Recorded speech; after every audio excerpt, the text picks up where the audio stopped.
En una mansión dominada por el lujo, un niño de 7 años grita de dolor todas las noches. Mientras los médicos descartan causas físicas, una empleada sencilla percibe señales que la ciencia insiste en ignorar, y con una sola acción, revela un secreto cruel escondido bajo la piel, demostrando que la verdad no siempre brilla en las pantallas, sino que pulsa en el tacto de quien se atreve a sentir. Si esta historia te interesó, no te olvides de suscribirte a nuestro canal y dinos desde qué ciudad nos estás viendo. Continuamos. La madrugada caía pesada sobre la colonia de Las Lomas de Chapultepec, en la Ciudad de México, donde las mansiones se erguían como fortalezas de cristal y concreto, protegiendo secretos que el dinero insistía en esconder. En la más grande de ellas, una construcción de 3 pisos con jardines de diseño y una alberca iluminada, el silencio de la noche fue rasgado por un grito que hizo que los empleados se despertaran sobresaltados.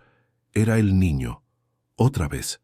Gabriel tenía solo 7 años, pero cargaba en sus ojos hundidos un cansancio que parecía de toda una vida. Esa noche, como en tantas otras, se retorcía en la cama, king size de sábanas egipcias, sus manitas pequeñas agarrando su propia cabeza, como si intentara arrancar algo invisible que nadie más podía ver. El llanto era desesperado, animal, un sonido que partía el alma de cualquiera que lo escuchara. Marcelo Garza, padre del niño y dueño de una de las constructoras más grandes del país, entró corriendo al cuarto. A sus 42 años, era un hombre acostumbrado a resolver cualquier problema con una llamada telefónica o una firma en un contrato. Construía rascacielos, negociaba con políticos, movía millones como quien respira. Pero frente a su hijo en agonía, todo su poder se disolvía en una absoluta impotencia. «Gabriel, mi hijo, ¿qué está pasando? Dime dónde te duele, por favor», imploró Marcelo con la voz entrecortada, mientras intentaba sujetar las manitas del niño que se arañaban frenéticamente el propio cuero cabelludo.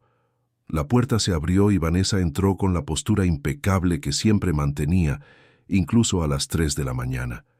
Era la segunda esposa de Marcelo, una mujer deslumbrante de 35 años, con el cabello rubio perfectamente peinado y las uñas siempre arregladas. Usaba una bata de seda color perla que costaba más de lo que muchos ganan en un mes. Su rostro no demostraba ningún rastro de preocupación genuina, solo una máscara de eficiencia calculada. «Marcelo, tienes que calmarte. Esto solo empeora cuando te pones nervioso», dijo ella con voz controlada, acercándose a la cama. «Gabriel, mi amor, vamos a ponerte tu gorrito. Sabes que te sientes mejor con él». «No quiero», lloriqueó el niño entre sollozos. «Duele, madrina, duele mucho». Vanessa ignoró la protesta y ajustó sobre la cabeza del niño un gorro grueso de lana azul marino que Gabriel usaba día y noche desde que las crisis habían comenzado meses atrás. El niño se estremeció con el tacto, pero gradualmente fue calmándose, más por agotamiento que por un alivio real. «Voy a preparar el sedante», anunció Vanessa, saliendo del cuarto con pasos decididos. Marcelo se quedó ahí, sentado al borde de la cama, sosteniendo la pequeña mano de su hijo que finalmente comenzaba a relajarse. Miró el rostro pálido, las ojeras profundas, los labios resecos. ¿Cómo había llegado a esto? ¿Cómo su único hijo, el niño que debería estar corriendo por el jardín, jugando a la pelota, yendo a la escuela, se había transformado en ese pequeño ser frágil y dopado? Todo comenzó 6 meses después de que se casó con Vanessa. Gabriel, que antes era un niño inquieto y sonriente, empezó a quejarse de dolores de cabeza constantes. Al principio, Marcelo pensó que eran solo berrinches para llamar la atención, la forma del niño de reaccionar a la nueva configuración familiar. La madre biológica de Gabriel, Luciana, se había ido cuando el niño tenía apenas 3 años, incapaz de lidiar con la soledad de un matrimonio donde el marido vivía más en la oficina que en casa.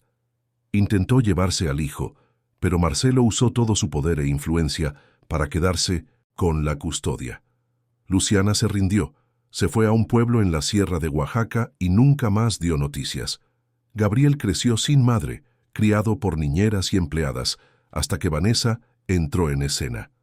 Ella apareció en un evento de beneficencia, hermosa, elegante, llena de atención para Marcelo y principalmente para Gabriel. El niño, necesitado de afecto materno, se pegó a ella de inmediato. En 6 meses estaban casados. Vanessa tomó el control de la casa con mano de hierro, despidió a empleados antiguos, contrató a nuevos, reorganizó todo. Gabriel la llamaba madrina, un apodo que ella misma sugirió diciendo que madrastra sonaba muy frío. Pero entonces comenzaron los dolores. Primero eran episodios esporádicos. Gabriel se quejaba, tomaba un analgésico infantil y se sentía bien. Después, los episodios se hicieron más frecuentes e intensos. Vanessa insistió en llevarlo a los mejores médicos de la Ciudad de México, neurólogos, pediatras, psiquiatras infantiles, análisis de sangre, resonancias magnéticas, tomografías, todo impecable. Nada explicaba aquellas crisis. La conclusión médica fue unánime y devastadora para Marcelo: trastorno psicosomático.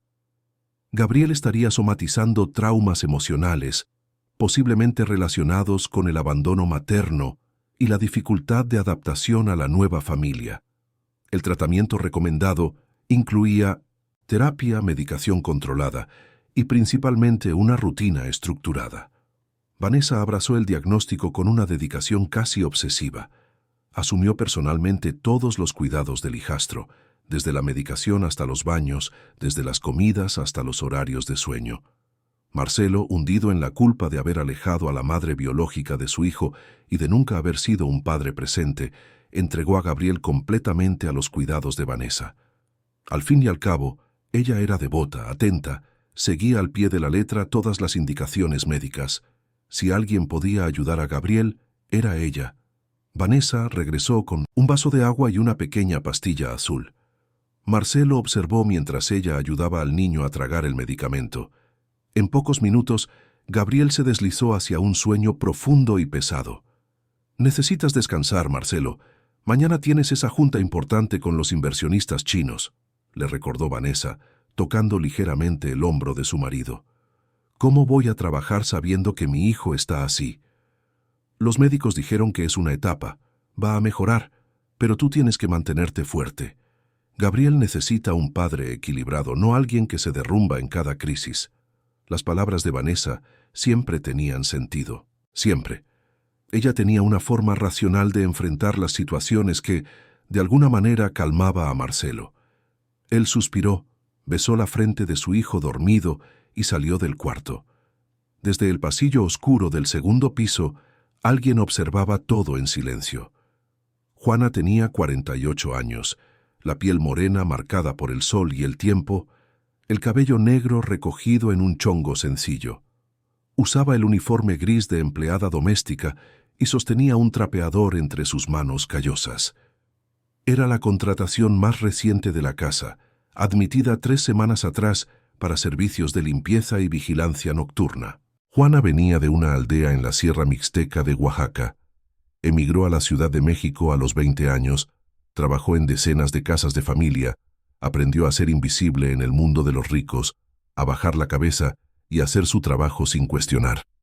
Pero cargaba dentro de sí un conocimiento que ninguna universidad enseñaba. Su abuela era curandera, respetada en toda la región. Desde pequeña, Juana aprendió a leer las señales del cuerpo, a identificar enfermedades por el olor, por el color de la piel, por el tipo de sudor. Sabía que el cuerpo habla de formas que los estudios no capturan.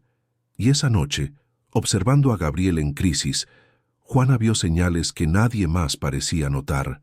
El sudor del niño no era común, era frío y viscoso. La palidez no era solo cansancio, era algo más profundo. Y principalmente, la forma en que se rascaba siempre el mismo punto de la cabeza, con una desesperación creciente, como si algo allí lo atormentara físicamente. Juana conocía ese tipo de dolor. Ya lo había visto en su pueblo, casos de niños con reacciones severas a plantas venenosas, a picaduras de insectos, a infecciones que comenzaban pequeñas y luego explotaban en agonía. Aquello no era cosa de la mente, era del cuerpo, estaba segura, pero ¿quién le creería? Una empleada doméstica de origen indígena, sin título, sin formación académica, contradiciendo a médicos de renombre. Juana sabía cuál era su lugar en esa casa. Sabía que necesitaba ser cuidadosa. En los días siguientes observó, discretamente, siempre presente en las sombras, haciendo su trabajo mientras mantenía los ojos atentos. Notó que Gabriel nunca, bajo ninguna circunstancia, se quitaba el gorro, ni para dormir, ni para comer, ni en los raros momentos en que jugaba solo en su cuarto, solo durante el baño, y aún así, solo Vanessa estaba autorizada a estar presente. La puerta del baño se cerraba con llave, y desde adentro venían gritos ahogados que la madrastra explicaba como miedo al agua. Juana también notó que las crisis parecían seguir un patrón. Siempre eran más intensas después de que Vanessa le ajustaba el gorro, siempre después de que ella pasaba unos minutos a solas con el niño. Y Gabriel, a pesar de ser un niño, demostraba un miedo silencioso hacia su madrastra. No era visible, pero estaba ahí, en la forma en que se encogía cuando ella se acercaba, en la manera en que bajaba la mirada cuando ella hablaba. Una tarde Juana estaba limpiando el pasillo del segundo piso cuando escuchó voces provenientes del cuarto de Gabriel. La puerta estaba entreabierta. Vanessa hablaba por teléfono, con la voz baja pero firme. «Sí, doctor, sigue teniendo las crisis. Sé que los estudios no muestran nada, pero confío en su diagnóstico. Trastorno psicosomático, sí. Voy a aumentar la dosis del sedante como usted recomendó. Mi marido está desesperado, creo que finalmente está considerando internar al niño en una clínica especializada. Sería lo mejor, ¿no cree? Un ambiente controlado, lejos de estímulos externos». Juana sintió un escalofrío. ¿Internarlo? ¿Un niño de 7 años en una clínica psiquiátrica? Algo estaba profundamente mal. Ella no entendía de medicina moderna, pero entendía de gente. Y algo en Vanessa no cuadraba, no encajaba. Era demasiado calculado, demasiado frío, incluso para los estándares de la élite de la ciudad.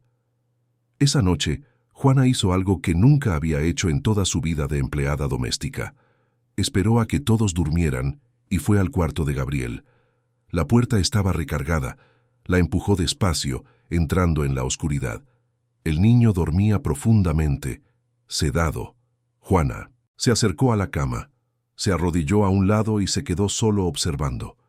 En el silencio de la madrugada, rezó en voz baja en la lengua de su pueblo, pidiendo claridad a los espíritus de sus ancestros, pidiendo fuerza para hacer lo correcto.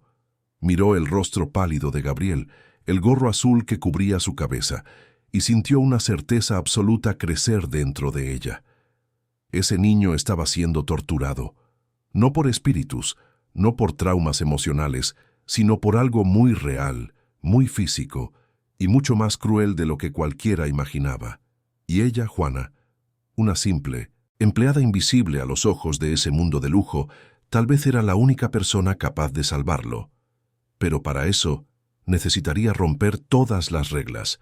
Necesitaría desafiar el orden establecido.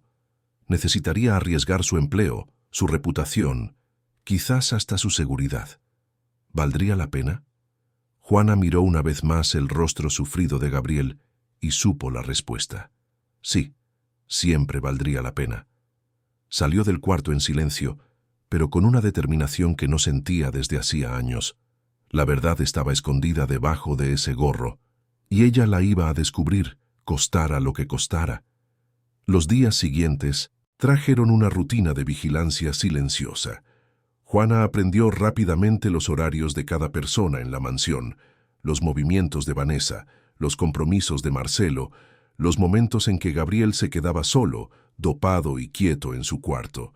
Limpiaba, cocinaba, organizaba, siempre con los ojos atentos, siempre con los oídos aguzados. La casa funcionaba como una máquina bien aceitada. Vanessa controlaba todo con precisión militar. La medicación de Gabriel, sus comidas especiales, el acceso al niño. Había una lista de reglas pegada en el refrigerador de la cocina que todos los empleados debían seguir. No entrar al cuarto de 1900 Gabriel sin autorización. No tocar la cabeza del niño bajo ninguna circunstancia. No ofrecer alimentos fuera del menú aprobado por el nutriólogo. No hacer ruido en los pasillos durante los periodos de descanso. no cuestionar las decisiones médicas. Juana leía esas reglas todas las mañanas y sentía una opresión en el pecho. Conocía a familias ricas, ya había trabajado en casas lujosas, pero nunca había visto a un niño tan aislado, tan controlado, tan privado de cualquier espontaneidad. Gabriel ya no iba a la escuela desde que las crisis se intensificaron. Tenía clases particulares 3 veces por semana con una maestra que iba a la casa, pero incluso esas clases ocurrían con el niño visiblemente somnoliento, incapaz de concentrarse. Era un miércoles nublado cuando Juana presenció una escena que confirmó sus sospechas más oscuras. Estaba en el jardín trasero, tendiendo ropa en el tendedero, cuando escuchó la voz de Vanessa viniendo de la alberca techada. La madrastra hablaba por celular, caminando de un lado para otro con ese andar elegante y calculado. «Claro que sé que los estudios están normales, doctor», decía Vanessa con una irritación contenida, «pero mi hijastro sigue sufriendo. Los medicamentos no están haciendo efecto. Tal vez sea hora de considerar algo más fuerte, algo que realmente lo calme». Una pausa. «Sí, entiendo los riesgos. Pero mire, un niño que vive en este estado de agitación constante también corre riesgos, ¿no es así?». Una pausa más larga. «Perfecto. Sí, confío en su juicio profesional. Puede enviarme la nueva receta por correo. Mi marido firmará lo que sea necesario». Juana fingió estar ocupada con la ropa, pero cada palabra entraba como una aguja en su conciencia. ¿Vanessa quería aumentar aún más la medicación? ¿Para qué? ¿Para mantener al niño en qué estado? Aquello no era cuidado, era contención, era aprisionar a un niño en su propio cuerpo. Esa tarde, Marcelo regresó más temprano de la oficina. Juana lo vio entrar apurado, con la corbata floja y el rostro tenso. Fue directo al cuarto de Gabriel. Vanessa estaba allí, como siempre, acomodando las almohadas del niño que dormía profundamente. «Necesito hablar contigo», dijo Marcelo, con la voz cargada de angustia. Abajo. Bajaron al despacho y Juana, que limpiaba el recibidor, pudo escuchar fragmentos de la conversación a través de la puerta entreabierta. «Ya no aguanto ver a mi hijo así, Vanessa. Está empeorando. Cada día más flaco, más pálido, más distante. Las medicinas no están funcionando. Tal vez necesitemos buscar una segunda opinión, otros especialistas». «Marcelo, ya consultamos a los mejores médicos de la Ciudad de México. Todos llegaron a la misma conclusión. Gabriel tiene un trastorno psicosomático grave. Necesita tiempo, medicación controlada, un ambiente estable. Que tú estés cuestionando el tratamiento solo empeora todo. ¿Y si no es eso? ¿Y si los médicos están equivocados? ¿Médicos con 40 años de experiencia, con currículums impecables, van a estar equivocados? Marcelo, tienes que confiar en el proceso. Sé que es difícil, yo también sufro viendo a Gabriel así. Pero poner en duda el tratamiento no va a ayudar a nadie». Hubo un silencio pesado. Juana imaginaba a Marcelo, ese hombre poderoso y decidido en los negocios, completamente derrotado por la situación que no podía controlar. Su voz sonó más baja, casi quebrada. «Yo solo quería que mi hijo fuera feliz, que volviera a sonreír. Y va a volver, amor. Pero tienes que ser paciente y tienes que dejar de culparte por lo que pasó con su madre biológica. Gabriel está en buenas manos ahora». Juana sintió rabia. Esa mujer manipulaba todo con maestría, usaba la culpa de Marcelo como herramienta, transformaba cada duda de él en debilidad. Y lo peor, él le creía. Le creía porque quería creer, porque era más fácil que enfrentar la posibilidad de que algo mucho más siniestro estaba sucediendo bajo su techo. Esa noche, Juana no pudo dormir. Se quedó en el pequeño cuarto que ocupaba en el anexo de la casa, mirando el techo, pensando. Necesitaba actuar, pero ¿cómo? Si hablaba directamente con Marcelo, probablemente no le creería. Al fin y al cabo, ¿quién era ella? Una empleada contratada hacía pocas semanas, sin ninguna credencial, sin ninguna prueba. Vanessa ya había construido una narrativa, sólida, apoyada por médicos de renombre y estudios complejos. Pero Juana tenía algo que los médicos no tenían. Tenía ojos entrenados por generaciones de curanderos. Tenía una intuición agudizada por años de observación humana. Y tenía, sobre todo, un corazón que no podía ignorar el sufrimiento de un niño. A la mañana siguiente, un viernes, surgió la oportunidad. Vanessa tenía un compromiso impostergable. Una reunión con la decoradora que estaba remodelando el ala oeste de la mansión. Le dio instrucciones estrictas a Juana antes de salir. Gabriel tomó el sedante hace una hora. Va a dormir hasta el mediodía. No, entres a su cuarto. Si se despierta y llama, llámame de inmediato. No lo toques. Te lo digo en serio, Juana. Nada de cargar al niño, nada de intentar consolarlo. Los médicos fueron claros sobre mantener distancia emocional. Sí, señora, respondió Juana, bajando la mirada de forma sumisa. En cuanto Vanessa salió manejando su Mercedes blanco, Juana sintió que el corazón se le aceleraba. Marcelo estaba en una videoconferencia en el despacho que duraría al menos 3 horas, según él mismo había comentado en el desayuno. Los otros 2 empleados, la cocinera y el jardinero, estaban ocupados en sus áreas. Era ahora o nunca. Juana subió las escaleras despacio, cada escalón pareciendo más pesado que el anterior. Llegó a la puerta del cuarto de Gabriel y se detuvo, con la mano en la perilla, el corazón latiendo tan fuerte que parecía resonar por los pasillos vacíos. Respiró hondo, pidió protección a sus ancestros y abrió la puerta.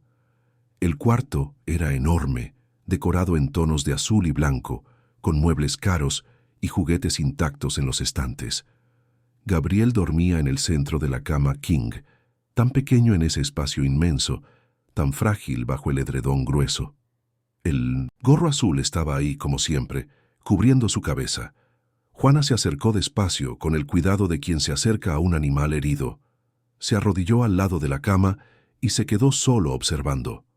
El niño respiraba de forma pesada, con la boca entreabierta, las ojeras profundas marcando su rostro infantil. Tenía las manitas cerradas en puños, incluso durmiendo, como si estuviera en constante tensión. Despacio, muy despacio, Juana extendió la mano y tocó ligeramente el brazo de Gabriel. La piel estaba helada y húmeda. Deslizó los dedos por la muñeca, sintiendo el pulso acelerado, irregular. Después tocó la frente, apartando algunos mechones de cabello que se escapaban del gorro. Estaba caliente ahí, muy caliente, mientras que el resto del cuerpo estaba frío. Una fiebre localizada. Gabriel se movió un poco, murmurando algo incomprensible, pero no se despertó. Juana miró el gorro. Era grueso, de lana, completamente inadecuado para el clima de la Ciudad de México, incluso en invierno. ¿Por qué un niño usaría algo así todo el tiempo?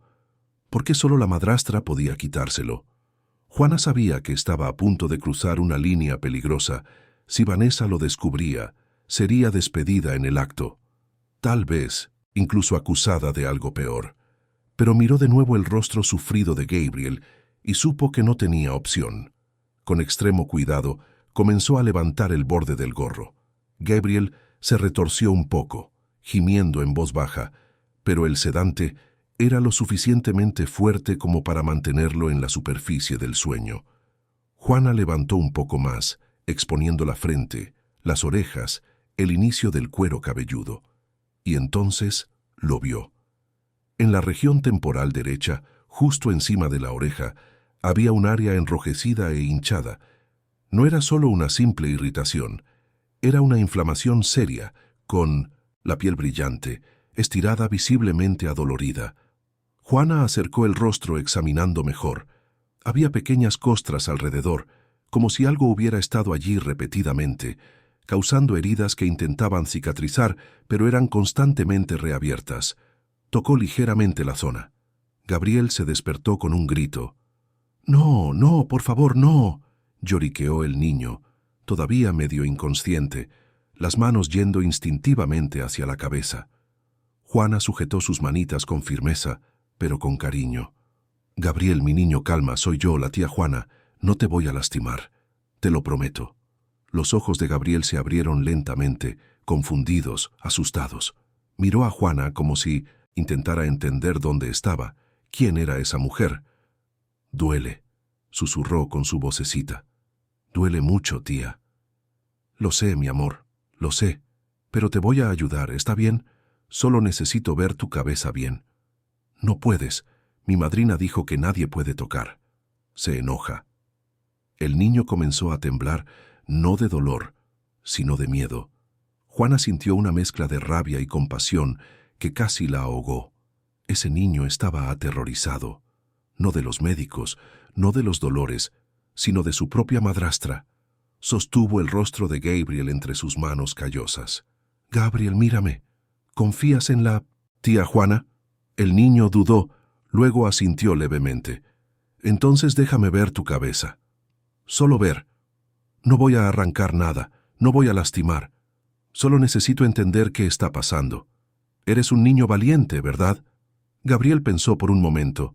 Luego asintió de nuevo. Juana le quitó por completo el gorro y lo que vio la hizo contener un grito de horror. La inflamación era mucho peor de lo que imaginaba. Había múltiples áreas enrojecidas, no solo una, y en cada una de ellas, cuando miraba con más atención, parecía haber algo debajo de la piel, algo que no debería estar ahí. Con la experiencia de décadas lidiando con heridas y enfermedades, Juana reconoció las señales.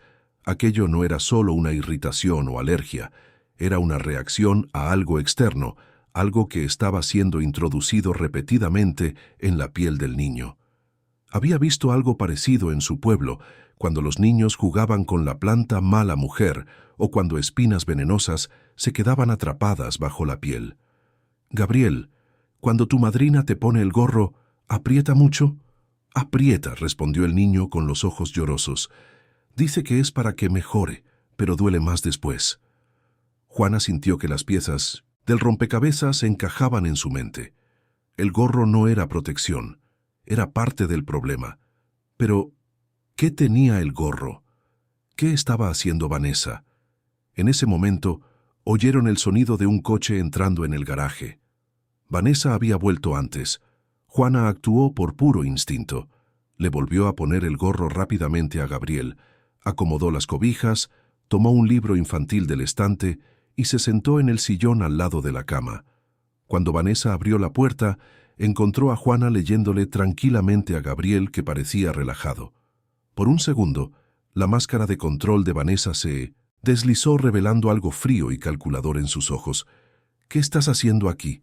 La voz era baja pero cargada de amenaza. «El niño se despertó llamando», mintió Juana, manteniendo la voz firme. «Pensé que estaba teniendo una crisis, pero solo tenía sed. Le di agua y empecé a leer para que se calmara».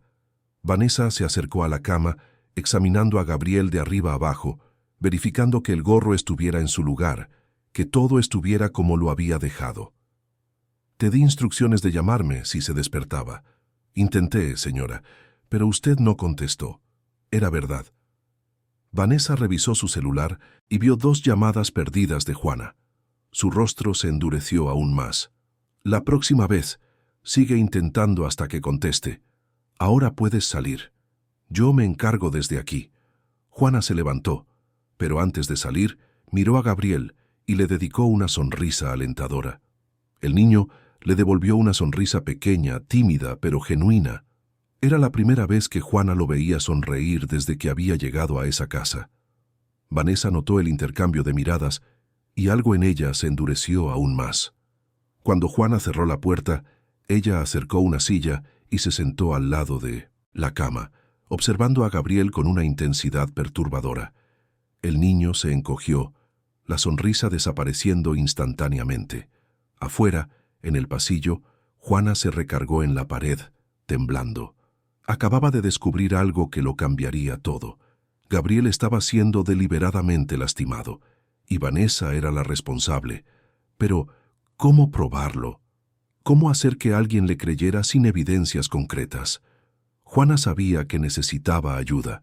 Necesitaba a alguien que tuviera poder en esa casa, alguien que pudiera desafiar a Vanessa, y solo había una persona que encajaba en esa descripción, aunque él aún no lo supiera. Marcelo Garza necesitaba ver lo que ella había visto. Necesitaba despertar del trance en el que Vanessa lo había metido. Pero convencer a un hombre rico, orgulloso y hundido en la culpa de desconfiar de su propia esposa, no sería fácil. Juana tendría que ser inteligente, estratégica y, sobre todo, lo suficientemente valiente como para arriesgarlo todo por un niño que apenas conocía. Mientras bajaba las escaleras de regreso a sus quehaceres, una certeza crecía en su pecho. La guerra había comenzado, y ella no pensaba perder. El fin de semana llegó trayendo una tensión casi palpable a la mansión de los Garza. Marcelo pasó el sábado encerrado en el despacho, inmerso en informes financieros que apenas podía leer, con la mente volviendo constantemente a Gabriel. Vanessa estaba más vigilante que nunca, prácticamente sin separarse del lado de su hijastro, como si presintiera alguna amenaza invisible. Juana mantuvo su rutina, pero cada movimiento era calculado. Observaba, anotaba mentalmente, buscaba fisuras. Sabía que había despertado la desconfianza de Vanessa y que cualquier paso en falso podría costarle no solo su empleo, sino quizás la única oportunidad de que Gabriel fuera salvado.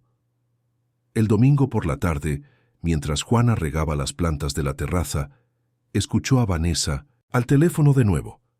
Estaba en el despacho, con la puerta entreabierta, la voz baja pero audible. «Sí, mamá. Sé que está tardando más de lo que planeamos». La voz tenía un tono de irritación que Juana nunca le había escuchado antes. «Pero necesito estar segura de que va a funcionar. No puedo dejar rastros. Los médicos ya están empezando a sugerir la internación y eso sería perfecto. Pero Marcelo todavía se resiste». Una pausa. «No te preocupes. Al final, todo quedará como debe ser. La herencia será nuestra». Juana sintió que la sangre se le helaba en las venas. ¿Herencia? ¿Vanessa estaba hablando de herencia? ¿Sobre Gabriel? Las piezas finalmente encajaron de forma cristalina y aterradora. Vanessa no solo estaba descuidando a Gabriel, estaba destruyendo sistemáticamente su salud, volviéndolo insoportable para que fuera alejado, internado, removido del camino de la fortuna. Gabriel era el único heredero de Marcelo. Si algo le sucedía, o si era declarado incapaz, inepto, la fortuna de la familia quedaría solo con Marcelo. Y siendo Vanessa la esposa, eventualmente todo sería de ella. Juana tuvo que apoyarse en el marco de la puerta, el peso de esa revelación casi la derribaba. No era solo crueldad, era un plan calculado, metódico, devastador. Y lo más aterrador era la paciencia de Vanessa. Estaba dispuesta a torturar a un niño por meses, tal vez años, hasta conseguir lo que quería. Esa noche, Juana tomó una decisión. Necesitaba hablar con Marcelo, pero no de cualquier manera. Necesitaba pruebas. Necesitaba algo concreto que lo hiciera abrir los ojos. El lunes, Vanessa tuvo que salir para una cita médica propia, una sesión de Botox que no podía posponer. Antes de salir, como siempre, dopó a Gabriel con un sedante fuerte y le dejó instrucciones estrictas a Juana de no acercarse al niño. Pero esta vez, Juana estaba preparada. En cuanto el coche de Vanessa desapareció por la avenida, tomó su celular viejo y subió al cuarto de Gabriel. El niño dormía profundamente. Con manos temblorosas, Juana le quitó cuidadosamente el gorro. La inflamación había empeorado. Estaba más roja, más hinchada.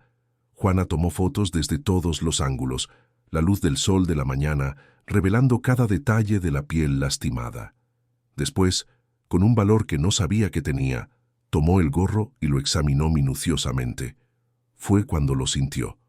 Por el lado interno del gorro, estratégicamente posicionados, había pequeños puntos rígidos, casi imperceptibles al tacto casual. Juana volteó el gorro y lo vio. Eran pequeñas fibras vegetales, espinas minúsculas cosidas en la tela, tan pequeñas que parecían solo parte de la textura de la lana. Pero cuando se presionaban contra la piel, especialmente por horas, días, semanas seguidas, causarían exactamente el tipo de inflamación que Gabriel presentaba. Juana conocía ese tipo de espina. Era de una planta conocida en México como mala mujer, famosa por causar reacciones severas en la piel, una comezón insoportable y un dolor intenso. En su pueblo se usaba en rituales de iniciación por su capacidad de causar un malestar extremo sin dejar marcas obvias. Alguien que conociera de plantas, que tuviera acceso a este tipo de material podría fácilmente crear un arma silenciosa de tortura. Fotografió el gorro, filmó en detalle las espinas minúsculas. Después, volvió a poner todo en su lugar y salió del cuarto, con el corazón latiendo como un tambor de guerra. Marcelo llegó de la oficina a las 6 de la tarde, cansado como siempre. Juana lo abordó en el recibidor antes de que pudiera subir las escaleras. «Señor Marcelo, necesito hablar con usted. Es sobre Gabriel. Es urgente». Marcelo se detuvo sorprendido. Los empleados rara vez se le acercaban directamente. «Juana, si es sobre el trabajo, puedes hablar con Vanessa. Estoy muy cansado hoy». «No es sobre el trabajo, señor. Es sobre la salud de su hijo. Hay algo que usted necesita ver». El tono de voz de Juana, firme pero respetuoso, le llamó la atención. Marcelo la observó por un momento, notando por primera vez la determinación en esos ojos oscuros. «Está bien, vamos a mi despacho». Una vez dentro, con la puerta cerrada, Juana respiró hondo. «Señor, lo que le voy a mostrar va a ser difícil. De creer. Pero necesito que lo vea con sus propios ojos antes de tomar cualquier decisión». Abrió su celular y le mostró las fotos de la cabeza de Gabriel. Marcelo palideció. «¿Qué es esto? ¿Cómo conseguiste estas fotos? ¿Tocaste a mi hijo?» «Sí, señor». «Lo toqué, porque necesitaba estar segura de lo que estaba viendo. Su hijo no tiene un trastorno psicosomático. Tiene heridas reales, causadas por algo muy concreto». Le mostró entonces las fotos del gorro, explicándole sobre las espinas, sobre la planta mala mujer, sobre cómo aquello causaría exactamente los síntomas que Gabriel presentaba: un dolor punzante, inflamación, crisis que parecían ataques nerviosos, pero que eran simplemente la reacción del cuerpo a una agresión constante. Marcelo observaba las imágenes en silencio absoluto, su rostro pasando por una sucesión de emociones: incredulidad, horror, rabia, desesperación. «Esto no tiene sentido.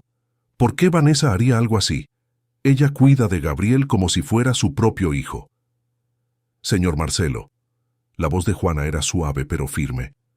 «Con todo respeto, pregúntese por qué alguien cuidaría de un niño, pero al mismo tiempo lo lastimaría sistemáticamente.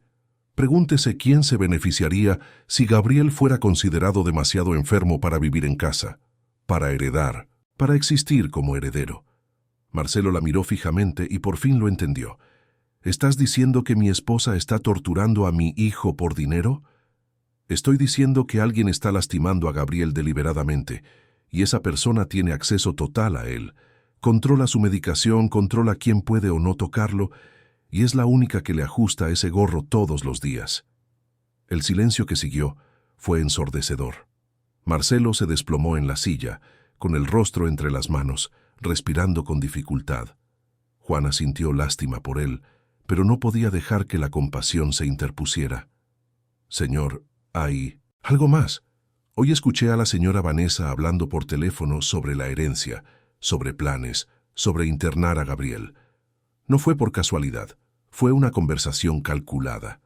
Marcelo levantó la vista, y en sus ojos había una determinación que Juana no había visto antes. «¿Dónde está el gorro ahora?»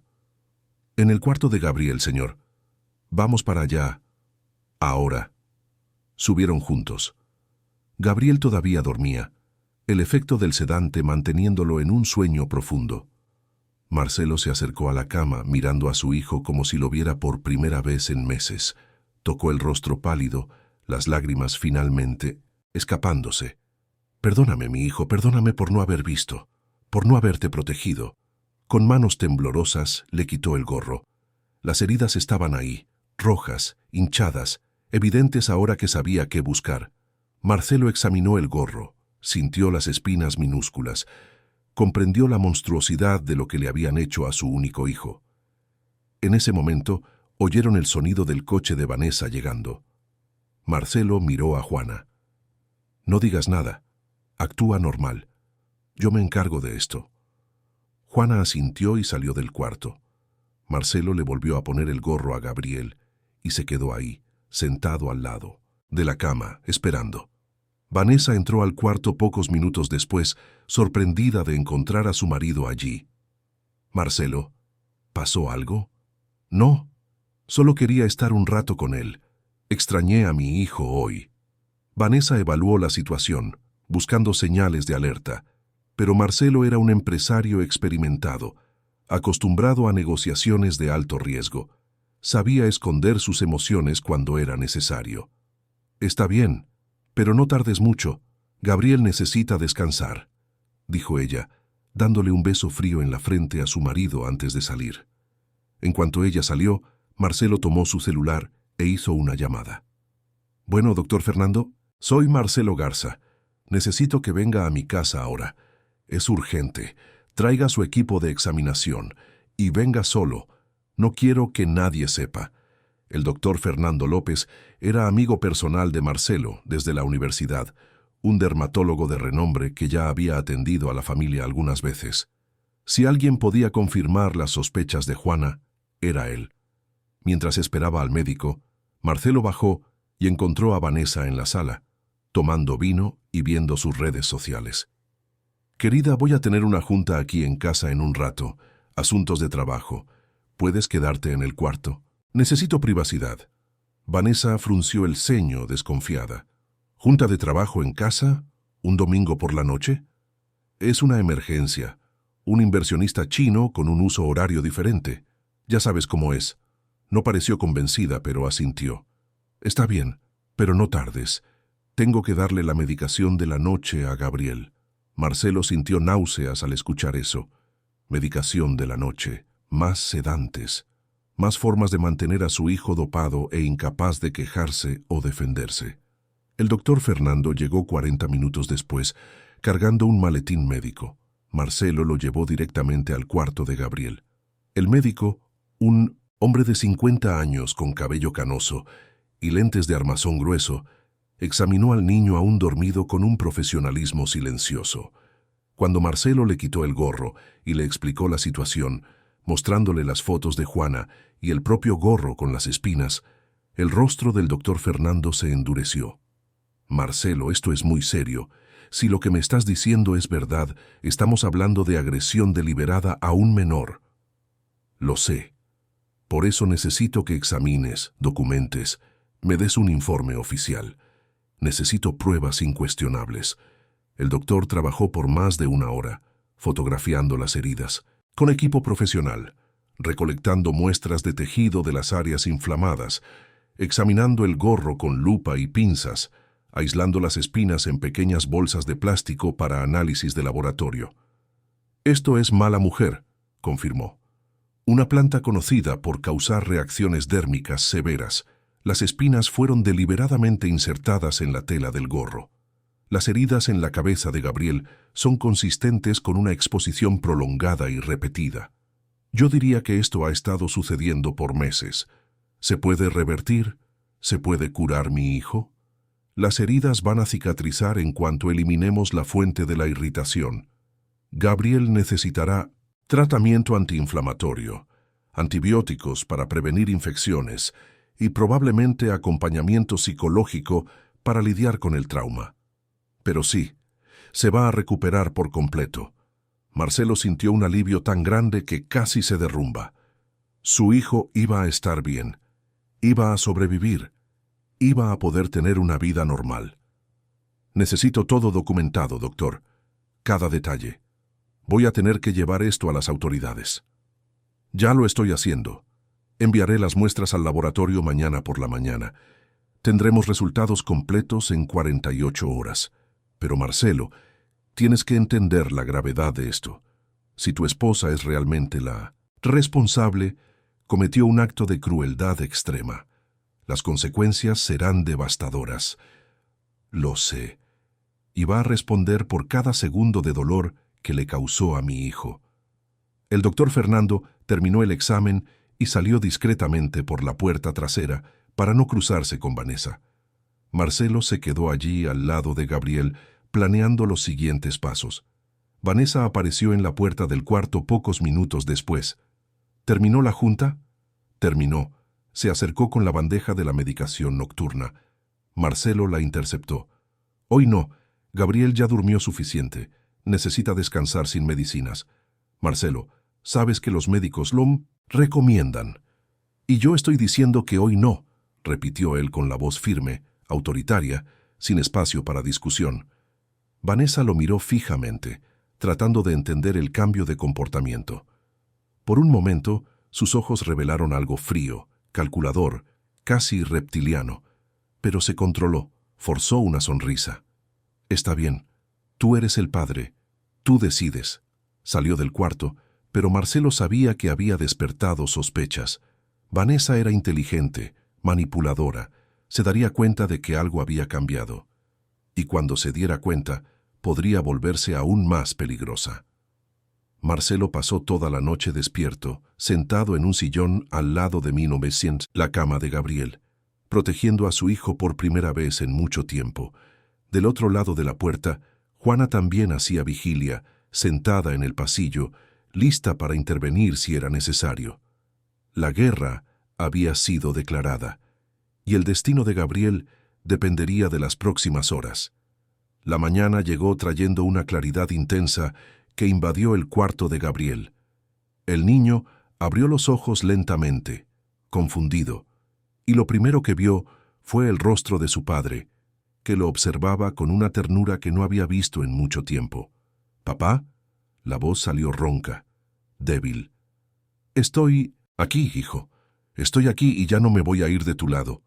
Gabriel intentó sentarse, pero Marcelo lo ayudó con cuidado. El niño se llevó la mano a la cabeza, buscando el gorro, pero no estaba allí. Entró en pánico. «Mi gorro, papá. Mi madrina dijo que siempre tengo que usarlo». «Ya no lo necesitas, Gabriel. Nunca más vas a necesitar usar ese gorro».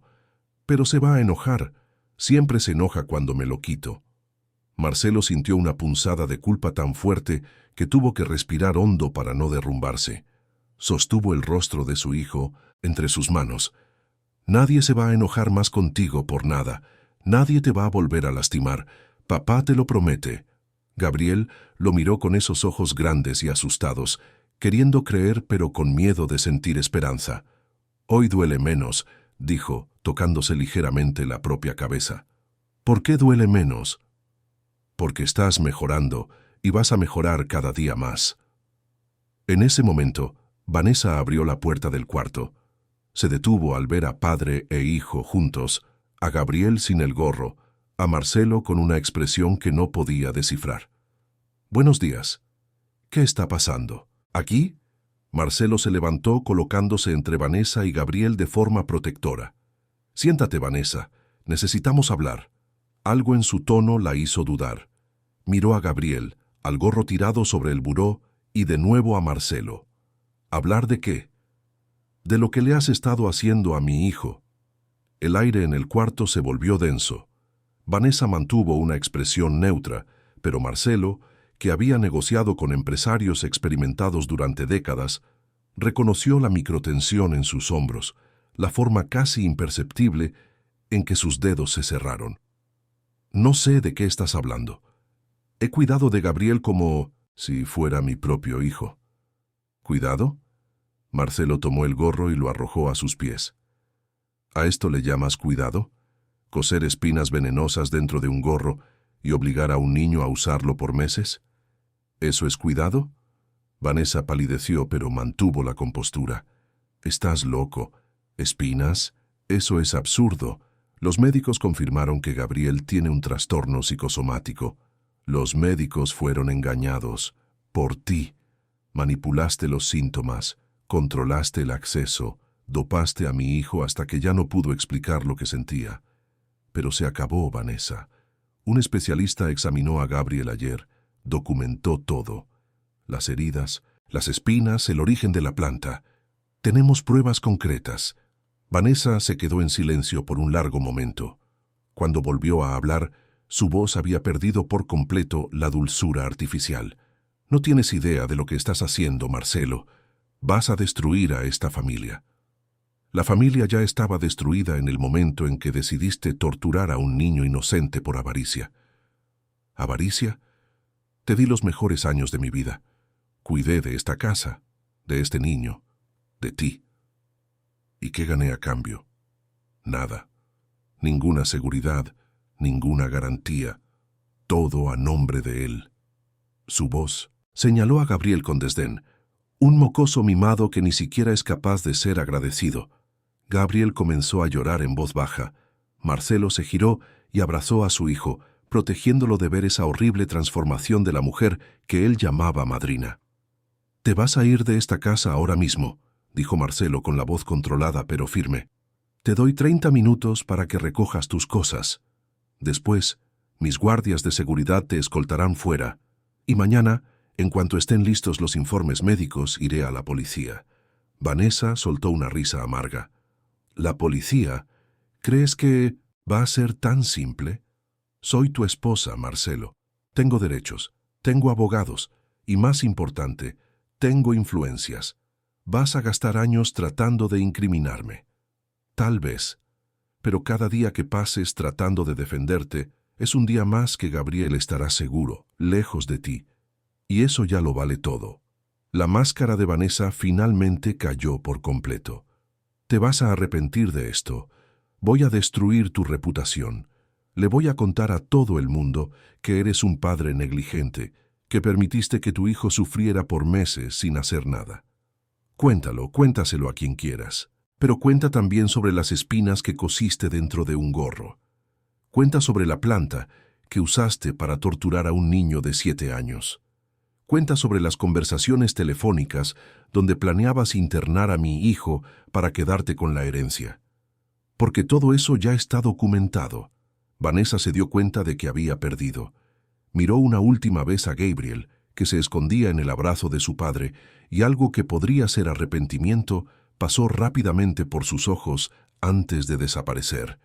Salió del cuarto dando un portazo. Marcelo sostuvo a Gabriel por un largo tiempo, dejando que su hijo llorara dejándose llorar también. Años de culpa, de ausencia, de ceguera caían sobre él como una avalancha, pero ahora tenía una segunda oportunidad, y no la iba a desperdiciar. Juana apareció en la puerta del cuarto, dudando. «Señor Marcelo, la señora Vanessa está haciendo sus maletas. ¿Quiere que llame a seguridad? Por favor, Juana, y después, si puedes, prepárale un té de manzanilla a Gabriel, de esos que tú conoces, de tus hierbas». Juana sonrió, aliviada. «Sí, señor. Le prepararé algo especial». Mientras Juana bajaba a la cocina, Marcelo se sentó en la cama con Gabriel, en su regazo, meciéndolo como no lo hacía desde que era un bebé. El niño, agotado emocionalmente, terminó por dormirse allí mismo, pero esta vez era un sueño tranquilo, sin gemidos, sin contracciones de dolor. Vanessa salió de la mansión 1 hora después, llevada por guardias de seguridad en un coche discreto. No hubo gritos, no hubo escena, solo el silencio pesado de una derrota inevitable. Marcelo observó por la ventana, asegurándose de que realmente se había ido. En los días siguientes, la rutina de la casa cambió por completo. El doctor Fernando volvió varias veces, trayendo especialistas en dermatología e infectología para cuidar las heridas de Gabriel. Los análisis de laboratorio confirmaron todo lo que Juana había sospechado. Las espinas eran de mala mujer, una planta usada tradicionalmente en rituales. Vanessa tenía conexiones con un proveedor de plantas exóticas, todo documentado en correos electrónicos y transferencias bancarias que la policía descubrió al investigar. Gabriel comenzó un tratamiento intensivo. Las heridas fueron limpiadas, medicadas, protegidas adecuadamente. Por primera vez en meses, pudo dormir sin dolor.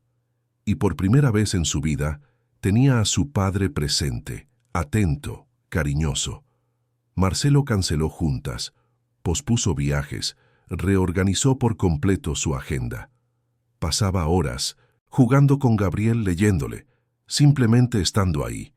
Descubrió que tenía un hijo divertido, inteligente, curioso, cualidades que habían estado escondidas bajo capas de dolor y medicación. Juana permaneció en la casa, pero ahora ya no era solo una empleada. Marcelo reconoció que ella había salvado a Gabriel cuando todos los demás, incluyéndolo a él, habían fallado. Le ofreció un puesto de confianza, cuidadora oficial de Gabriel, con un sueldo digno y el respeto merecido. «Viste lo que nadie más vio», le dijo Marcelo una tarde tomando café con Juana en la cocina mientras Gabriel dibujaba en la sala. «¿Cómo supiste?» Juana pensó por un momento. «Vengo de un pueblo que aprendió a escuchar lo que el cuerpo dice, señor. Mi abuela siempre decía que la medicina moderna es poderosa, pero a veces se olvida de que somos más que números en unos estudios. Somos carne, sangre, espíritu». Gabriel estaba gritando por ayuda con cada crisis, con cada mirada asustada. Solo necesitaba a alguien dispuesto a ver de verdad. Marcelo asintió, emocionado. «Le fallé. Fui un padre ausente. Dejé que una extraña entrara y casi destruyera a mi hijo. Pero cuando supo la verdad, usted actuó. No se culpe por el pasado. Construya un futuro mejor». Las palabras de Juana resonaron en Marcelo por días. Se dio cuenta de que tenía una segunda oportunidad no solo con Gabriel, sino con su propia vida. Comenzó a reevaluar sus prioridades, a entender que todo el dinero del mundo no significaba nada si no tenía con quién compartirlo de verdad. El proceso contra Vanessa se alargó por meses, como ella había previsto. Sus abogados intentaron de todo, desde cuestionar la validez de las pruebas hasta alegar que ella misma había sido engañada por alguien que habría adulterado el gorro. Pero las evidencias eran demasiado sólidas. Correos electrónicos, conversaciones telefónicas grabadas por la policía tras el testimonio de Juana, las propias heridas de Gabriel, todo apuntaba a una verdad ineludible. Al final, Vanessa aceptó un acuerdo. Sería alejada permanentemente de Gabriel, perdería todos los derechos sobre la fortuna de la familia y tendría que cumplir servicio comunitario, además de ser monitoreada por años. No era la cárcel, pero era justicia dentro de lo posible. Gabriel, protegido de todos los detalles sórdidos del proceso, simplemente sabía que su madrina se había ido y no volvería más. En los primeros días todavía tenía pesadillas. Se despertaba asustado, buscando el gorro. Pero con terapia adecuada, con amor genuino, con la presencia constante de su padre y el cariño de Juana, fue recuperándose. 6 meses después del día en que Juana había visto por primera vez las heridas, Gabriel volvió a la escuela. Estaba más delgado de lo que debería, más tímido que la mayoría de los niños de 7 años, pero estaba vivo, estaba sano, estaba feliz. Marcelo lo llevó personalmente el primer día, sosteniendo su mano mientras caminaban hacia el salón de clases. Gabriel miró hacia arriba, a su padre, y sonrió. Esa sonrisa, tan rara en síntoma, los últimos meses, iluminó el rostro de Marcelo como ningún contrato millonario lo había hecho jamás. «Vas a estar bien, hijo. Eres valiente, eres fuerte, y papá está aquí si necesitas cualquier cosa». «Lo sé, papá, lo sé». Mientras veía a Gabriel entrar al salón y ser recibido por sus compañeros, Marcelo sintió a Juana a su lado. Ella había insistido en venir también, queriendo asegurarse de que Gabriel estuviera realmente bien.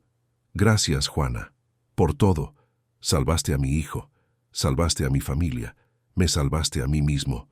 Juana sonrió, esa sonrisa tranquila de quien sabe que hizo lo correcto. «Solo hice lo que cualquier persona con corazón haría, señor. Escuché, vi y actué. A veces es solo eso lo que necesitamos. Mirar de verdad, tocar de verdad, cuidar de verdad». Marcelo estuvo de acuerdo. Había aprendido la lección más importante de su vida. Poder, dinero, influencia, nada de eso significaba absolutamente nada sin humanidad, sin compasión, sin amor genuino. Esa noche en casa, Marcelo cenó con Gabriel y Juana en la cocina, sin formalidades, sin empleados sirviendo, solo 3 personas que se habían convertido en una familia improbable pero real. Gabriel contó animado sobre su primer día de clases, sobre los amigos que había hecho, sobre la maestra buena onda que le había tocado. Después, a la hora de dormir, Marcelo se acostó al lado de su hijo, leyéndole un cuento infantil con voces chistosas que hacían reír a Gabriel. Cuando el niño finalmente se durmió relajado y sereno, Marcelo se quedó allí unos minutos más, solo observando. Las cicatrices en la cabeza de Gabriel ya eran casi invisibles. En unos meses no habría ninguna marca física de lo que había sufrido. Las marcas emocionales tardarían más en sanar, pero con amor, paciencia y apoyo adecuado, también desaparecerían. Marcelo salió del cuarto y encontró a Juana preparando un té en la cocina. Ella tenía un pequeño altar en su cuarto, con hierbas, piedras e imágenes de los espíritus ancestrales que veneraba. Todas las noches hacía sus oraciones en lengua mixteca, agradeciendo por un día más. Marcelo se unió a ella en la cocina. «Juana, he estado pensando, quiero crear una fundación, algo que ayude a otros niños como Gabriel, niños que sufren de condiciones que la medicina tradicional no puede diagnosticar. Quiero integrar el conocimiento médico con la sabiduría tradicional y quería que tú estuvieras al frente de eso». Juana lo miró sorprendida. «Señor, yo no tengo estudios para eso. Tienes algo mejor. Tienes corazón, tienes intuición, tienes un conocimiento heredado de generaciones y tienes el valor de hacer lo correcto incluso cuando todos dicen que estás equivocada. Eres exactamente la persona que necesitamos». Juana pensó por un momento. Luego sonrió. «Sería un honor, señor Marcelo. Mi abuela siempre decía que el conocimiento debe compartirse, no guardarse. Si podemos ayudar a otros niños, a otras familias, entonces sí, acepto». Y así fue como nació el Instituto Gabriel, una organización dedicada a diagnósticos humanizados, combinando la medicina moderna con prácticas tradicionales indígenas. Se convirtió en una referencia nacional, ayudando a cientos de niños cuyas condiciones eran desatendidas o mal diagnosticadas por el sistema tradicional. Gabriel creció sabiendo su historia, sabiendo lo que había pasado, pero también sabiendo que había sido salvado. No por tecnología avanzada, no por médicos de renombre, sino por una mujer sencilla que se preocupó lo suficiente como para mirar más allá de lo obvio. Años después, cuando tenía 17 años, Gabriel dio una conferencia en el instituto que llevaba su nombre. Habló sobre la importancia de escuchar a los pacientes, de tocar, de cuidar con humanidad, y cuando terminó abrazó a Juana, que estaba en el público con lágrimas en los ojos. «Tú me salvaste, tía Juana.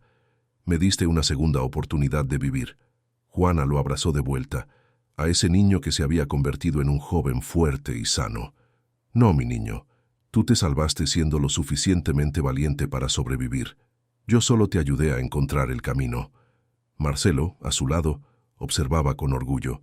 Había perdido años de la vida de su hijo por estar enfocado en las cosas equivocadas. Pero ahora, viendo a Gabriel fuerte, sano, feliz, sabía que había hecho las paces con el pasado. La verdadera riqueza no estaba en los edificios que construía, en los contratos que firmaba, en las cuentas bancarias que mantenía. Estaba allí, en ese abrazo, en ese amor, en esa conexión genuina entre personas que se preocupaban unas por otras. Y todo esto por una mujer que tuvo el valor de ver lo que nadie más veía, de tocar donde nadie más se atrevía, de luchar cuando todos decían que se rindiera. La historia de Gabriel, Marcelo y Juana apenas comenzaba a desarrollarse en un futuro lleno de posibilidades. 5 años pasaron, desde aquel día en que la verdad fue revelada. Gabriel ahora tenía 12 años y estaba en primero de secundaria. Era un chico delgado, de cabello castaño alborotado y ojos expresivos que cargaban una madurez inusual para su edad.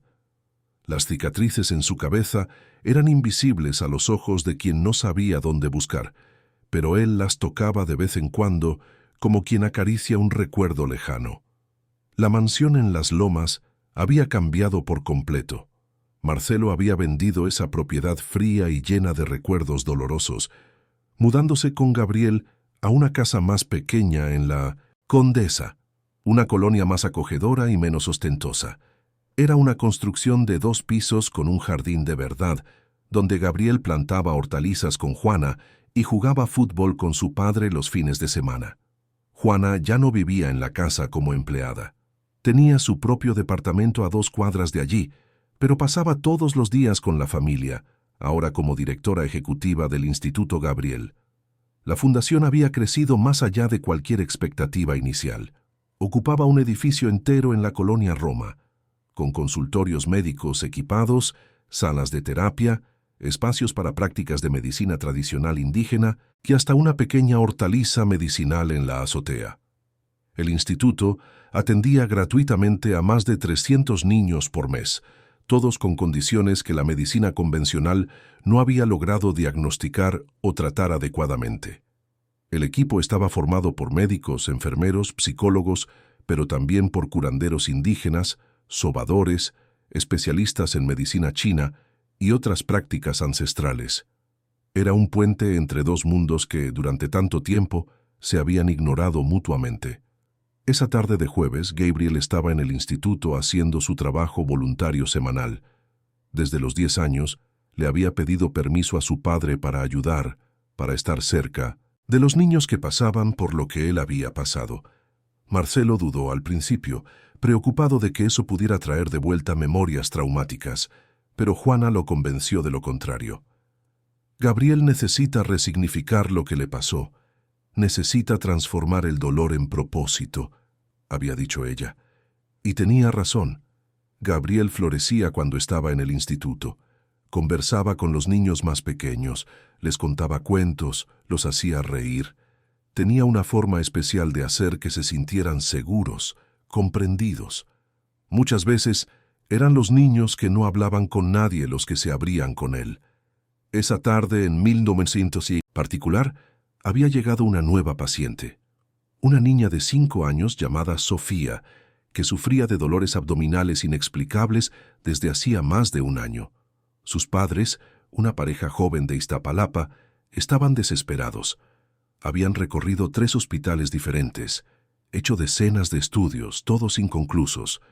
Los médicos decían que era psicosomático, que la niña necesitaba acompañamiento psicológico. Gabriel observaba de lejos mientras Juana examinaba a Sofía con ese toque suave y experto. La niña estaba asustada, encogida en el regazo de su madre. Juana conversaba en voz baja en español, luego en su lengua mixteca, como si estuviera cantando. Sofía se fue relajando poco a poco. ¿Puedo acercarme?, preguntó Gabriel mirando a Juana. Ella asintió. Gabriel se acercó y se sentó en el suelo al lado de la silla donde estaba Sofía. «Hola, Sofía. Me llamo Gabriel. ¿Te gusta dibujar?» La niña lo miró con ojos grandes y curiosos. Luego asintió. Gabriel sacó papel y lápices de colores de un cajón cercano. «¿Entonces dibujamos juntos? Tú dibujas lo que sientes, y yo dibujo lo que sentía cuando era chiquito como tú». Mientras dibujaban lado a lado, Juana continuaba su examen. Tocaba delicadamente la pancita de Sofía, presionaba puntos específicos, observaba las reacciones. En un momento dado, la niña se encogió y lloró en voz baja. Juana se detuvo de inmediato y le acarició el cabello. «¿Duele aquí, mi amor?» Sofía asintió. Juana intercambió una mirada significativa con el médico pediatra que acompañaba el caso, el doctor Ricardo, un profesional joven y de mente abierta que se había unido al equipo del instituto el año anterior. «Necesito hacer un ultrasonido diferente», le dijo Juana a los padres. «Algo más detallado. Hay un patrón en el dolor que reconozco, pero necesito estar segura». 2 horas después, el ultrasonido reveló lo que Juana sospechaba. Sofía tenía una condición rara llamada duplicación intestinal, una malformación congénita donde una porción extra del intestino se desarrolla de forma anormal. Era algo que los estudios convencionales muchas veces no detectaban porque no sabían exactamente dónde buscar. Pero Juana, con su conocimiento sobre patrones de dolor y su experiencia acumulada en años de observación, había identificado las señales. Sofía sería operada la semana siguiente en un hospital asociado al instituto, con todos los gastos cubiertos por un fondo de emergencia que Marcelo mantenía. La cirugía sería sencilla, la recuperación rápida. Esa niña que había pasado un año sufriendo, sin respuesta finalmente, tendría su vida de vuelta. Los padres de Sofía lloraron de alivio y gratitud. Gabriel, que se había quedado con la niña toda la tarde, se despidió de ella con un dibujo que habían hecho juntos, una mariposa de colores.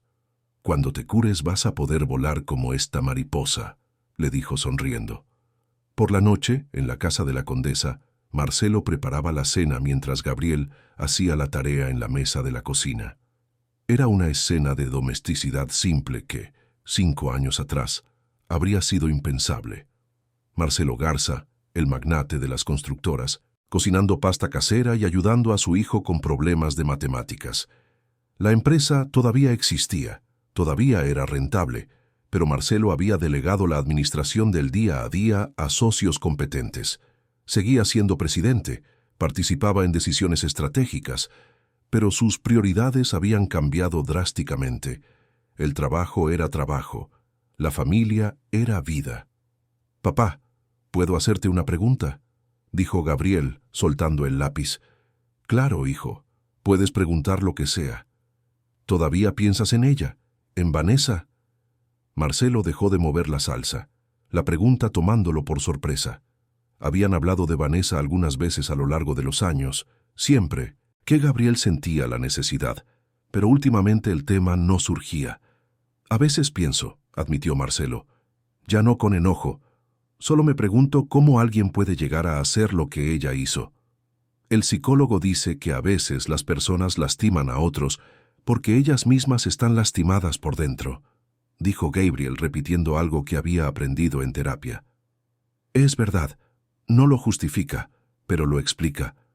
Vanessa creció en la pobreza, luchó mucho para salir de ahí. Cuando conoció nuestro mundo creo que se obsesionó con nunca más volver a donde vino. Y esa obsesión la transformó en algo que tal vez nunca quiso ser. ¿Crees que se arrepiente?», Marcelo pensó por un largo momento. «Espero que sí. Espero que en algún lugar haya encontrado paz y arrepentimiento. Pero eso ya no es nuestro problema. Nosotros seguimos adelante». Gabriel asintió volviendo a su tarea de matemáticas. Marcelo observó a su hijo, ese niño que había sobrevivido a tanto y que ahora era un chico normal, con preocupaciones normales, sueños normales. Era un milagro silencioso. El timbre sonó.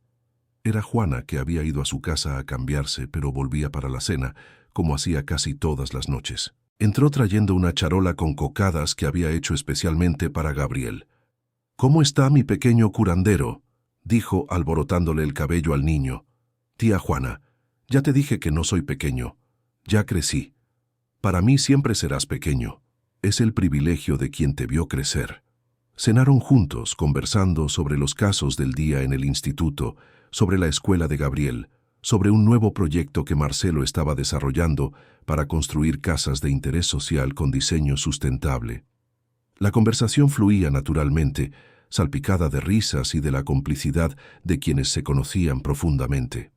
Después de la cena, Gabriel subió a su cuarto y Juana y Marcelo se quedaron en la terraza, tomando té mientras observaban las luces de la ciudad. «A veces todavía no creo cómo ha cambiado la vida», dijo Marcelo. «Si alguien me hubiera contado hace 5 años que estaría aquí, cocinando la cena, ayudando con la tarea, dirigiendo una fundación médica, le habría dicho que estaba loco». «La vida tiene una forma de redirigirnos cuando lo necesitamos», respondió Juana. «Solo necesitabas un empujón para despertar». «Fue más que un empujón. Fuiste tú salvando a mi hijo, salvándome a mí». Juana sonrió, esa sonrisa tranquila, que irradiaba sabiduría. «Marcelo, ¿recuerdas lo que te dije ese día? Que no debías culparte por el pasado, sino construir un futuro mejor. Recuerdo cada palabra. Entonces, mira a tu alrededor. Mira lo que has construido. Un hijo feliz y sano. Una fundación que salva vidas. Una casa llena de amor. Tú hiciste eso. No yo. Yo solo encendí la luz. Tú fuiste quien eligió caminar hacia ella». Marcelo sintió que se le humedecían los ojos. Juana tenía una forma de ir directo al grano, de decir exactamente lo que él necesitaba escuchar. El fin de semana siguiente, el instituto, Gabriel organizó un evento especial. Era el 5º aniversario de la fundación. Decenas de familias que habían sido atendidas vinieron a celebrar. Había niños corriendo por el jardín, padres conversando, curanderos indígenas presentando sus prácticas, médicos explicando casos de éxito. Gabriel estaba en el centro de todo, rodeado de niños más pequeños que lo adoraban. Contaba cuentos, organizaba juegos, siempre con esa sonrisa amable que conquistaba a todos. Marcelo lo observaba de lejos, conversando con donadores y socios, pero siempre con un ojo en su hijo. En un momento dado, una periodista de un importante periódico de la Ciudad de México se acercó a Marcelo. Estaba haciendo un reportaje sobre el instituto. «Señor Garza, su fundación tiene resultados impresionantes. Niños a los que nadie podía ayudar encuentran la cura aquí. ¿Cuál es el secreto?». Marcelo pensó en la pregunta. No es un secreto, es cuestión de escuchar de verdad. La medicina moderna es maravillosa, pero a veces se olvida de lo más básico. El paciente es una persona, no un conjunto de síntomas. Cuando combinas la tecnología con la humanidad, con el conocimiento ancestral, con la atención genuina, los resultados aparecen. ¿Y qué lo motivó a crear todo esto? Marcelo miró a Gabriel, que en ese momento ayudaba a un niño pequeño que se había caído y raspado la rodilla. «Mi hijo, él me enseñó que la verdadera riqueza no está en lo que tienes, sino en a quién amas y a quién ayudas». El reportaje salió una semana después, ocupando 2 páginas enteras. La foto principal mostraba a Gabriel sonriendo al lado de uno de los niños atendidos por el instituto. El título era «Cuando el amor cura, la historia de un niño que transformó el dolor en esperanza». Gabriel leyó el artículo con curiosidad, pero sin mucho alarde. Para él eso era simplemente la vida normal. No se veía como un héroe o un símbolo. Era solo un chico que había sufrido, sobrevivido, y ahora quería ayudar a otros a hacer lo mismo. Una noche, Gabriel tuvo una pesadilla. No le pasaba desde hacía meses, pero de vez en cuando los recuerdos volvían. Se despertó asustado, sudando, llamando a su padre. Marcelo llegó corriendo, como siempre hacía, y se sentó en la cama al lado de su hijo. «¿Fue el sueño de nuevo?», preguntó amablemente. Gabriel asintió, todavía temblando. «Papá, a veces todavía siento miedo. Miedo de que vuelva a pasar, de que alguien me lastime de nuevo». Marcelo abrazó a su hijo. «Lo sé, Gabriel, y está bien sentir miedo. Lo que te pasó fue terrible. Pero mírate ahora. Sobreviviste. Eres fuerte. Y más importante, no estás solo. Nunca más vas a estar solo. Lo sé, pero a veces la cabeza se olvida y el miedo vuelve. Entonces, cuando el miedo vuelva, me llamas. O le llamas a la tía Juana. O hablas con tu psicólogo. No tienes que cargar con esto solo». Gabriel se acurrucó en el abrazo de su padre. «Gracias, papá, por estar siempre aquí». «Siempre, hijo, siempre». Marcelo se quedó allí hasta que Gabriel se durmió de nuevo. Observó a su hijo en su sueño tranquilo, con las manos relajadas, la respiración suave. Pensó en todo lo que habían pasado, en cómo casi se habían perdido el uno al otro, en cómo la vida les había dado una segunda oportunidad. Y pensó en Juana, la mujer que había entrado en sus vidas como empleada y se había convertido en la salvadora de todos ellos. Podría haberlo ignorado, podría haber seguido haciendo su trabajo, manteniendo la cabeza baja, sin involucrarse. Pero eligió ver, eligió actuar, eligió arriesgarlo todo por un niño que apenas conocía. Era ese tipo de valentía la que el instituto intentaba replicar. No solo valentía médica o técnica, sino valentía humana, la valentía de preocuparse, la valentía de desafiar el statu quo, la valentía de decir que algo está mal, cuando todos dicen que todo está bien. En los años siguientes, Gabriel siguió creciendo, siguió ayudando en el instituto, siguió siendo esa luz suave que iluminaba a todos a su alrededor. Cuando tenía 15 años, dio su primera conferencia pública sobre su historia. Habló sin vergüenza, sin rencor, solo con la honestidad cruda de quien vivió algo terrible y eligió transformarlo en algo bueno. El público, compuesto por médicos, estudiantes de medicina, curanderos tradicionales y familias afectadas por enfermedades raras, escuchó en silencio absoluto. Cuando terminó, la ovación fue emotiva y prolongada. Juana estaba en la primera fila, con las lágrimas corriendo libremente por su rostro. Marcelo a su lado, igualmente emocionado. Ese niño que casi perdieron, que casi fue destruido por la crueldad humana, se había convertido en un joven extraordinario. No a pesar de lo que sufrió, sino quizás, de cierta forma, por eso. Había aprendido desde temprano que la vida es frágil, que las personas pueden ser crueles, pero también pueden ser extraordinariamente bondadosas. Y había elegido ser bondadoso.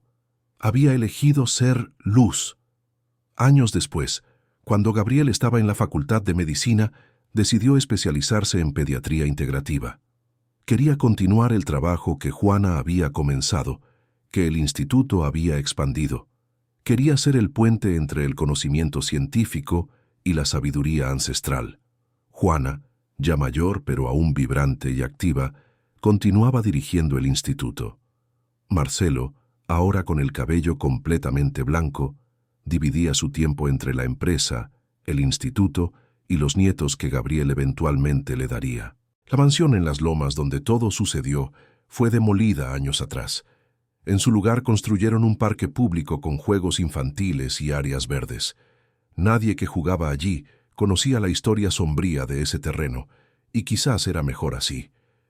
Algunas historias necesitan ser transformadas, resignificadas, reemplazadas por algo más luminoso. La historia de Gabriel era una de esas historias. Una historia de dolor, sí, pero más importante, una historia de sanación, de amor, de valentía. Una historia que probaba que a veces la respuesta no está en los lugares obvios. A veces está en las manos callosas de una mujer sencilla. A veces está en el corazón de un padre que finalmente despertó. A veces está en la resiliencia de un niño que se negó a ser destruido. Y todas esas historias juntas formaban algo más grande. Formaban un legado. Formaban esperanza. Formaban la prueba de que incluso en las situaciones más oscuras, la luz puede prevalecer. Juana, la empleada invisible que se convirtió en la heroína de toda una familia. Juana, que demostró que a veces la cura no viene de hospitales caros o medicamentos sofisticados, sino simplemente de alguien que se preocupa lo suficiente como para realmente mirar, realmente escuchar, realmente cuidar. Y Gabriel, el niño que casi fue destruido por la avaricia, se convirtió en un símbolo de esperanza, de resiliencia, de que el amor siempre gana al final. La mansión en las Lomas que un día fue escenario de sufrimiento silencioso, ahora era solo un recuerdo lejano. En su lugar, una nueva historia se escribía todos los días. Una historia de 3 personas que se encontraron en el momento justo, que eligieron el amor sobre el miedo, que eligieron actuar sobre la indiferencia. Y todas las noches, cuando las luces se apagaban, esas 3 personas dormían en paz, sabiendo que habían encontrado algo raro en este mundo. Una familia construida no por sangre o dinero, sino por elección, valentía y amor incondicional. Fin de la historia. Queridos oyentes, esperamos que la historia de Gabriel, Marcelo y Juana haya tocado su corazón. Si te emocionaste con este viaje de dolor, superación y amor verdadero, deja tu like, suscríbete al canal y cuéntanos en los comentarios qué fue lo que más te marcó. ¿Fue la valentía de Juana, la transformación de Marcelo, la resiliencia de Gabriel? Todos los días traemos historias intensas como esta, que revelan el lado más profundo del alma humana, que nos hacen reflexionar sobre lo que realmente importa en la vida. Te esperamos en el próximo episodio con otra narrativa que moverá tus emociones y te hará ver el mundo de una forma diferente.